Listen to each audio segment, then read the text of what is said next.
청년 여성의 눈으로 세상을 봅니다. 정용실의 뉴스 브런치 주간 똑똑똑.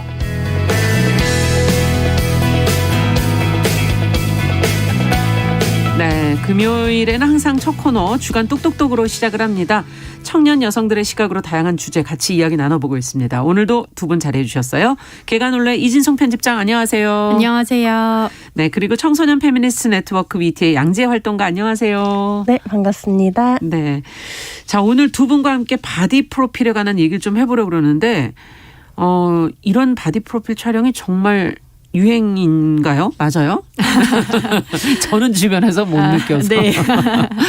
근데 네. 이게 뭐예요? 어떻게 하고 있는 건가요? 먼저 좀 설명을 해주세요. 네, 일단 바디 프로필이란 운동과 식단 조절로 몸을 탄탄하게 가꾸고 전문 스튜디오에서 마치 모델처럼 사진을 촬영하는 걸 말합니다. 헬스장 앞에 가면은 트레이너들이 이렇게 몸을 드러내고 찍은 사진들이 네. 입간판처럼 많이 있잖아요. 그렇죠. 네, 그런 게 이제 바디 프로필인데요. 예전에는 헬스 트레이너나 모델 등의 직업군에서 찍던 것이 최근에 엄청난 인기를 끌고 있습니다. 일반인에게로? 네, 그래서 사진을 공유한 SNS인 인스타그램에서 바디 프로필을 태그한 게시물이 288만 건을 넘을 정도로 와. 일반인들 사이에서 큰 인기인데요. 보통 이제 2, 3개월 정도의 기간을 잡고 체지방을 빼고 근육을 도드라지게 하기 위해서 이제 탄수화물이나 지방을 극단적으로 제한하는 시기를 하고요. 남성의 경우에는 체지방이 5에서 10%, 여성은 10에서 15%를 목표로 해서 만들고 있어요. 이야. 그리고 아무래도 또 촬영 예정일이 다가오면은 근육이 도드라져 보이게 하기 위해서 수분도 극단적으로 제약을 해서 그래야 돼요? 네, 일주일 전부터 수분 섭취량을 줄이기 시작해서 촬영 하루 전날에는 아예 안 마시는 식으로 거의 전문 보디빌더들이 하는 것처럼 그렇게 해서 이제 촬영을 하는데요. 이 같은 준비 기간에 드는 비용을 빼고도 촬영 앱만 수십만 원이 드는 그런 돈도 많이 들고 물도 못 마시고. 너무 제 그런 거라고 기준으로 할수 얘기했나? 있습니다. 네. 이거 체지방률이 10에서 15%면 정말 적은 건데요. 그렇죠. 보통 이제 권장 체지방률이 20에서 25% 네. 정도인데 저는 그보다 훨씬 위라서. 네, 훨씬 더 낮은 수치를 요구하고 있습니다. 그렇군요. 그렇다면 두 분도 다 바디 프로필을 찍어보실 생각을 해보셨어요?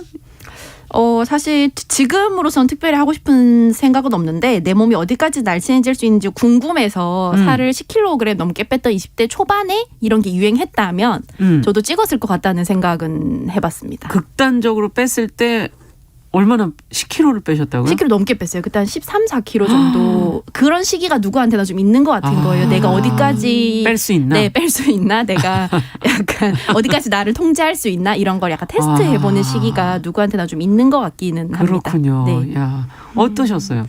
그러게요. 저는 인스타그램 같은 SNS에서 올라오는 완벽한 몸을 만들기 위해 노력해보고 싶은 마음이 원래 별로 없는 네. 편인데요. 근데 뭔가 그 욕구는 이해할 수 있는 것 같아요. 뭔가 내가 젊은 시기에 나의 몸을 기록하고 나의 몸에 대해 생각해보는 시간을 가지는 것에 대한 욕망은 저도 있는 것 같아요. 아, 그렇군요. 왜 유행하는 걸까요? 지금 두 분이 서로 이해하시는 분위기인 것 같은데.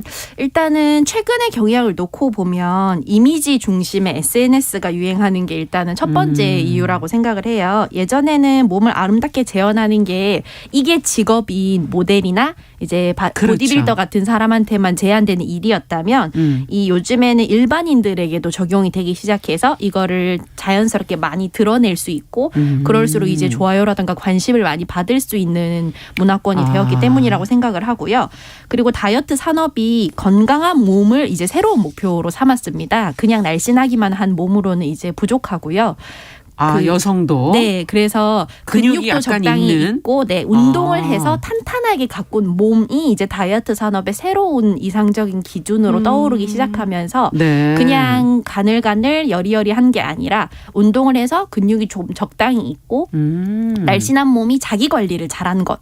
으로 이제 좀 치환이 되기 시작했어요. 그러다 보니까 이런 식으로 탄탄하고 마른 몸을 가지는 게 자기를 사랑하는 것이고 쿨한 것이고 그렇지 않으면은 좀 자기 스스로를 잘 통제하지 못하는 사람이라는 식의 좀 그런 생각들이 좀 있어요. 이게 아무래도 자기의 몸을 이렇게 달라진 자기의 몸을 자랑하는 게 굉장히 직관적으로 빠르게 효능감을 느낄 수 있고요. 비포 애프터를 비교를 또 많이 하거든요. 그렇게 하고 그리고 어떤 효능감을 느낄 수 있는 방법이자 본인이 가진 의지의 상징이기도 한 거죠. 나는 이렇게까지 할 수 있는 사람이다. 이런 것들. 그리고 이제 헬스클럽이나 이런 쪽에서 일을 하는 분들이 이게 본인들의 성과이기도 한 거예요. 회원들을 얼마나 빠른 시간 안에 몸을 바꿔주느냐. 일종의 홍보도 될 수 있다는 거네요. 그러다 보니까 아무래도 좀 무리한 스케줄로 굴리는 경우도 많은데 그 과정에서 바디 프로필이 굉장히 이제 눈에 딱 띄는 성과로서 많이 권장도 되고 있고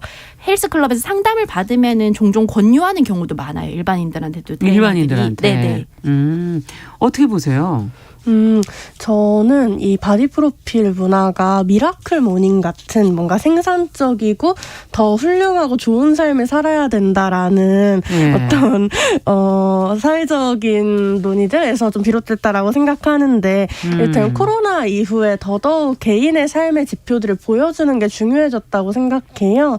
좀 공동의 생활이 많이 사라지고 개인의 생활이 어느 정도 확보됐는데 그 시간을 잘 관리하면서 보내야 된다라고 생각하게 되고 근데 다들 직장인이다 보니 바쁘고 이 바쁜 시간에 짬을 내서 자기 관리를 하는 뭐 미라클 모닝의 방법이나 혹은 바디 프로필의 방법이 좀 유행했다 생각하고요. 일종의 자기 개발이라는 표현이시네요. 네, 그렇죠. 일종의 자기 개발인데 근데 또 말씀 주신 것처럼 이 바디 프로필이 굉장히 돈이 많이 드는 작업이기도 하고 성실하기만 하면 다 할 수 있냐? 사실은 그렇지는 않거든요. 그런 면에서 저는 뭐 이렇게 다들 자기 개발과 생산적인 노동에 복무해야 된다고 생각할까라는 생각도 들고 한편으론 바디 프로필이나 미라클 모닝이 사실 되게 특권적인 일이기도 하다. 돈과 시간을 많이 요한다는 면에서 이런 이야기도 하고 싶습니다. 그러네요. 정말 시간이 부족하다면 뭐 이런 생각할 겨를이 있을까? 뭐 여유가 없다면 경제적으로도 이렇게 할 수 있을까? 이런 생각도 들기도 하는데 최근에 사실 이 얘기를 저희가 이제 꺼내게 된 게 바디 프로필을 둘러싼 여러 가지 논란이 있어서거든요. 최근에 가수 이영지 씨가 바디 프로필을 찍으면서 다시 지금 이제 이 얘기가 다시 화제가 되고 있거든요. 너무 좀 성적인 이미지를 중심으로 부각하는 거 아니냐 뭐 이런 말들이 있는데 두 분은 어떻게 지금 보고 계시는지. 일단은 바디 프로필 자체가 근육과 몸을 잘 보여주는 게 목적이다 보니까 의상에 노출이 많을 수밖에 없는데요. 네. 문제는 이제 이를 성적으로 재현을 하고 운동의 결과를 보여준다기보다는 성적으로 매력적인 육체를 강조하려는 의도가 두드러지는 디렉팅 같은 게 문제라고 생각을 해요. 네. 사진을 찍는 사람들의 관점에서. 특히 남성과 여성의 바디 프로필을 같이 놓고 보면은 그 차이를 바로 알 수 있거든요. 이것은 철저히 이제 여성의 몸을 성적인 욕망의 대상으로만 삼는 사회의 문제인데요. 여성의 벗은 몸을 곧장 성적인 것으로 인식하는 문화에서는 사진 촬영도 좀 포르노적 문법이 적용되기 쉽다는 게 촬영하는 방식도 좀 안타까운 지점입니다. 그렇군요. 어떻게 보세요? 제가 이영지 씨를 좀 좋아하는데요.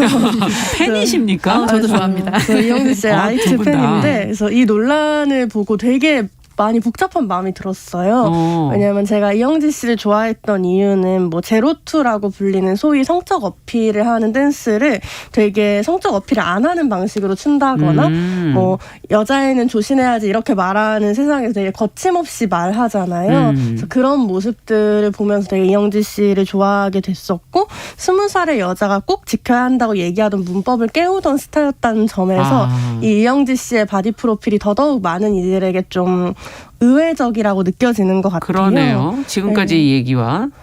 다만 저는 아무튼 우리가 생각하는 성평등이라는 게 좀 짧은 치마 입은 여성을 욕하는 것이 아니라 여성이 짧은 치마를 입어도 괜찮은 사회를 만드는 운동이라고 저는 생각했고 동시에 또 모든 여성이 짧은 치마를 입을 것이 요구받지 않는 운동이기도 하다라는 생각을 했어요.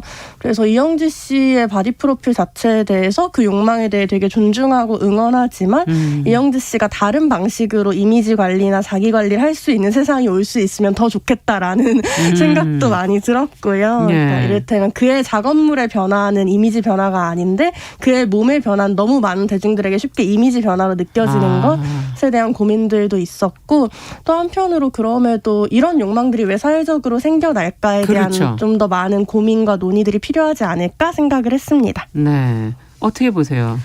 네, 저도 그 자기를 좀 아름답게 연출하고 싶은 욕망 자체는 굉장히 자연스러운 거라고 생각을 하고 인류가 치장하기 시작한 것은 사실 원시 시대 때부터거든요. 개인의 욕망 자체가 들여다보니 그러네요. 네, 꾸미고 이렇게 막 깃털 달고 하잖아요. 그래서 개인의 욕망 자체가 언제나 오를 필요는 없고요. 심지어 그것이 스스로 성적 대상화되고 싶다고 하더라도 성적 대상화되면서도 그 여성이 원하는 것 이상의 접근이나 위협은 차단되고 그리고 또 보호되어야 하는 게 맞다고 생각을 하거든요. 네. 그래서 우리의 욕망이 온전히 개인의 것인지 사회로부터 주입된 것인지 이건 사실 칼같이 구별하고 분리할 수는 없습니다. 모든 욕망이 그런데요. 그렇죠. 엉겨붙어 있잖아요. 네. 근데 핵심은 여성 개인의 선택이나 실천을 그 개인의 문제를 환원하고 비난하는 게 아니라 이러한 선택을 둘러싼 사회 맥락들을 같이 보고 무엇이 이러한 것을 욕망하게 만드는지 이런 걸 매력적으로 만드는지 어떻게 하면 개인이 욕망을 충족하면서도 안전할 수 있는지 또 내 욕망을 충족하면서 타인의 권리를 침해하지 않을 수 있는지를 함께 논의해보는 일이라고 생각합니다. 네, 욕망이라는 것 자체는 어떤 도덕적 판단을 할 수 있는 것이 아니다. 그 말은 맞는 말인 것 같네요. 자, 그렇다면 우리가 앞서 무엇이 이것을 욕망하게 만드는지 이제 조금 더 면밀하게 들여다봐야 될 텐데 바디 프로필을 이제 찍기 위해서 앞서 많은 준비를 2, 3개월 전부터 한다 그러셨잖아요. 그러면 그렇게 하고 난 이후가 저는 또 궁금해요. 이후에는 어떻게 됩니까? 보통의 다이어트는 요요 현상이라는 게 오기도 네. 하고 또 뭐 후유증이 와서 한동안 고생하는 분들도 제가 주변에서 많이 봤었거든요. 네.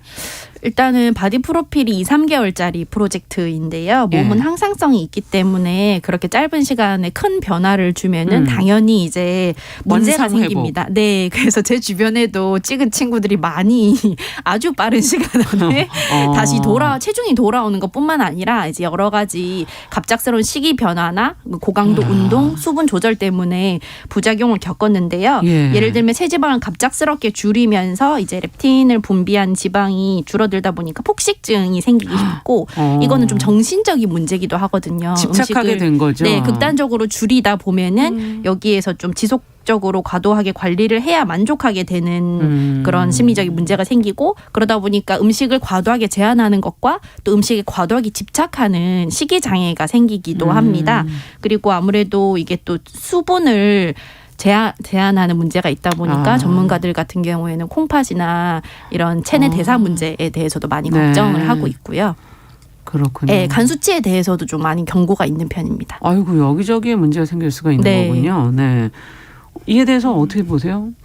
뭔가 영지활동. 운동의 목적이 드러나는 사진을 찍는 것이라는 게 과연 좋은 걸까라는 고민을 사실 전 했어요. 그러니까 사실 운동이라는 것이 내가 나의 몸과 관계 맺는 방식일 텐데 그렇죠. 이것을 사진으로서 하다 보면은 더더욱이 좀 남에게 보여지는 것 혹은 특정한 몸이 강요될 수 있겠다라는 좀 고민이 있었고 그러네요. 그래서 그런 면에서 뭔가 끊임없이 애프터를 유지해야 하는 삶이라는 것, 비포 그것도 애프터의 힘들겠네요. 애프터를 살아야 되는 것도 얼마나 또 고단한 일일 것인가라는 고민이 저는 많이 드는 것 같고 네, 그래서 되게 내가 나의 일상과 상관없는 몸으로 살아가고 있다. 내 일상에서는 이런 몸으로 나를 유지할 수 없는데 특정한 시기에만 내가 나를 되게 강압적으로 좀 다이어트 식품을 먹는다거나 하는 식으로 관리해서 나와 어울리지 않는 몸으로 만들어 놓고 그러다 보니까 일상과 내 몸이 다시 조화를 이루기 되게 어려워지는 거 그러네요. 아닐까라는 고민이 들었습니다. 네, 뭔가 편치 않은